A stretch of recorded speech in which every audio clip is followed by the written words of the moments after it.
नमस्कार, माझे नाव प्रतीक गजानन मुलेकर, शाळा Swami Vivekananda semi English school Pangri Gosavi, तालुका मंठा, जिल्हा जालना। आज मी तुम्हाला कचरा समस्या व उपाय या विषयावर थोडीशी माहिती सांगणार आहे।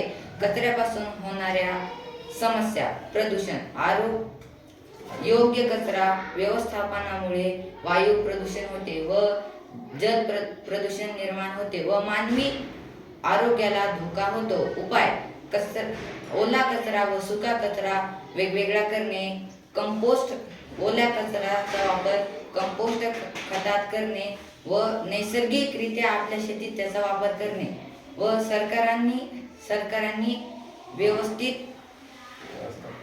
व्यवस्थापन कचरा योग्य योजना करावी व नागरिकांना आवश्यक सुविधा पुरवाव्या। धन्यवाद।